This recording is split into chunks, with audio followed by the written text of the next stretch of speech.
Welcome to this, my 13th video in the series Rishi Devra, The Fantasy and the Facts. I expect there will be several videos in the 13 series as I share with the viewers correspondence that the whistleblower received concerning the mental and physical abuse that was allegedly handed out by Miss West against her employees and students. So to set the scene, let's just review what we've learned so far by taking a quick look at what happened when Miss West was operating out of Victor, Montana, where she was calling herself the Ascended Master Devra G. Now we have a lot of ground to cover, so I'm going to whiz through these slides, and if you would like to read the detail on the screens, then I suggest you pause the video and restart it and move on after you've read the material. The current slide is a copy of a letter sent to the whistleblower by Satya. Satya attended the same class in 1991 as Miss West, which was the Robert Jaffe School of Energy Mastery, after which Miss West declared herself to be an Ascended Master. Miss West's husband, Jack West, told the whistleblower in 2002 that he, his wife, and young daughter Anna were forced to leave New Mexico in the middle of the night with only what they could carry in their car and head for Montana to get away from somebody that obviously Miss West had really pissed off, which is how the self-proclaimed deity came to be in Montana in the first place. Having declared herself to be an Ascended Master, a minor deity, and then calling herself Devra G, Miss West then set about creating an ashram and cultivating students, hiring employees to work in that ashram, and to fundraise around an objective, which at the time then was paying for the mortgage on the property on the ashram and paying for the purchase of additional land, the ashram being called Nakashala, and that was the main fundraising objective at the time. The business model that Miss West adopts never changes. Basically, she's the minor deity at the top of the tree, and she collects employees and students to a non-accredited school inside a container. Between 2000 and 2004, it was called the Circle of Divine Unity, situated in Victor, Montana. Fundraising goes at a pace, and the money passes up to Miss West, who spends it on herself. As the illustration on the right shows, basically Miss West's business model is a mincer into which she collects people, squeezes them in through the top, and out comes money at the bottom. We'll now look quickly at a statement made by a board member of the charity called the Circle of Divine Unity, the statement made by A.J. White, wherein A.J. White on this first slide speaks to the extravagant lifestyle of Miss West, totally funded by public donation. Here, A.J. relates the fact that her title of director was in name only. Nobody had any discretion to act independently of Miss West, who controlled everything and everybody. This slide also speaks to the fact that Miss West was stealing large contributions to the charity and using them for her personal expenses. This slide relates to the fact that Miss West had stated that she needed $100,000 to pay for her son's legal fees in respect of his custody battle for his infant daughter. Of course, these expenses had nothing to do with the foundation, but as stated earlier, Miss West seems to have stolen an $80,000 donation to the charity to pay for her son's legal fees. In this slide, AJ relates to the fact that Miss West had made clear that the money coming into the foundation all belonged to her and that it was nothing to do with God or the foundation. AJ also speaks to her temper, her tirades, and the abuse that she meted out on employees on a daily basis. In this slide also, AJ relates to the fact that Miss West, after being challenged by another employee, Susanna Felder, basically attacked Susanna and ripped clumps of hair out of her scalp.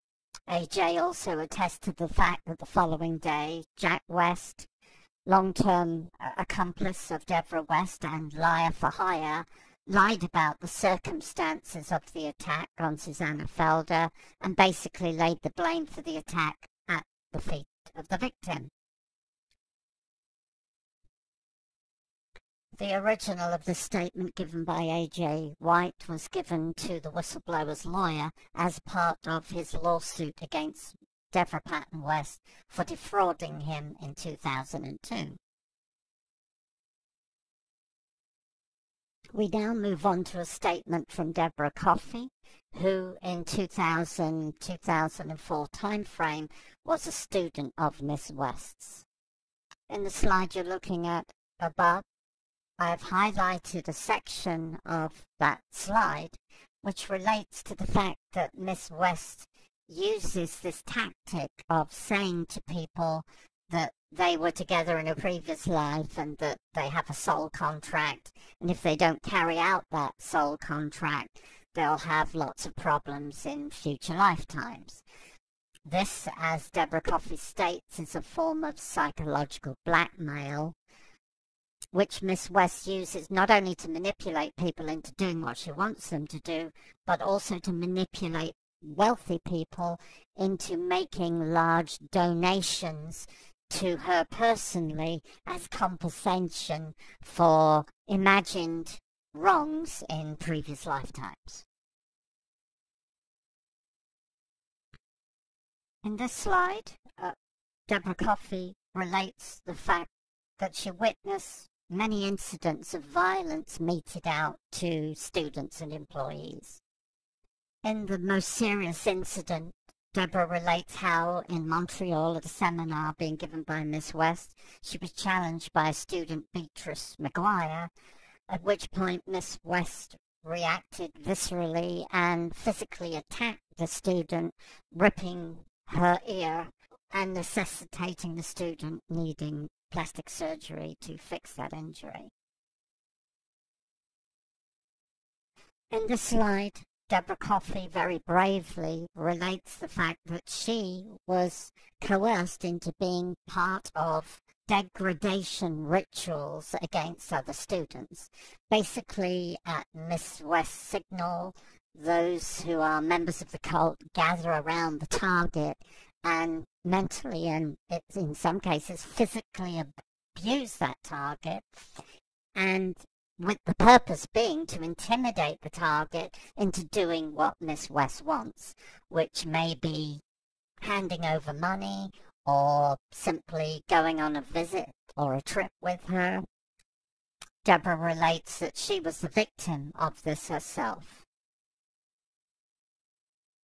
It was shortly after this that the whistleblower contacted the Secretary of State for Montana and shared what he learned about Miss West's operation, with the result that her charity was struck off, forcing Miss West to move to another part of Montana and starting her operation all over again.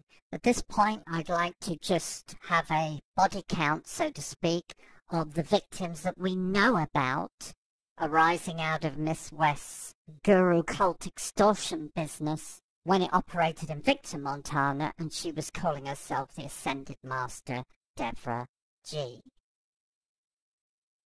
Here is the certificate issued by the Secretary of State for Montana, basically striking off Miss West's charity from the register.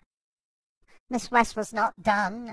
She managed to, using subterfuge and false accounting, put forward an argument that the charity owed her millions, with the result that she was able to steal the property from the charity and put it in a personal trust for herself and her eldest son, Rob Meader. Of course, being a consummate criminal and con artist, Miss West, facing bankruptcy for the second time, did not share any of this with her followers. Oh no, what she did was rather brilliant if you think that her criminality is brilliant, which I don't, was that she announced to her followers, who were unaware of the difficulties she was having with her charity, that she was shifting from the fifth dimension to the seventh, which necessitated a move from Victor, Montana to Lakeside, Montana. Miss West went on to state in a different missive that she sent her followers that she could only take 12 disciples with her, and only those prepared to commit 66% of their net worth to her good causes. Miss West got very tired of waiting for her followers to give up their 66%, so she decided to take matters into her own hands, and on or around the 14th, 15th, 16th of April 2006, viciously assaulted Dr. Cole as part of a campaign of violence aimed at her, designed to intimidate her into handing over her entire net worth to Miss West, estimated to be $1.3 million. This was not a spur-of-the-moment action. We know from other witnesses that Miss West had been planning this and that the attacks were premeditated, as the slide currently up on the screen attests, which is part of a statement Carlida Finch, an employee of Miss West, made to the authorities at the time. Because the assault on Dr. Cole was so violent and so shocked some of the witnesses present, Miss West felt it necessary to make a statement to all of her followers to quell the rumors and to get her version of events across to them. Again, showing what a genius criminal Miss West is, or a mentally disturbed criminal anyway, Miss West wrote to her followers, not personally in the first person. Instead, she wrote to them alleging that she'd received a channeled message from Master El Morier, who, long story short, said that the assault on Dr. Cole was long overdue because Dr. Cole had been a Nazi in the World War II death camps in another lifetime, which meant that the assault meted by Devra West on Dr. Cole was long overdue. El Morier goes on to say that Devi Saraya Ma administered the assault at all times with grace. Psycho! Psycho! The purpose of this series of videos is to demonstrate that Miss West, having been forced to leave Victor, Montana, where she called herself Devra G., and had a business container that was called the Circle of Divine Unity, simply moved her operation to Lakeside, where she had a new business container called the Sacred Environments LLC, and gave herself a new name, the Ascended Master Saraya Ma, and carried on with exactly the same practices, which were the mental and physical abuse of employees and students alike for the purposes of monetary gain and the satisfaction that a deeply disturbed mental person gets out of controlling the lives of others. Please be sure to like my video and help me make it go viral.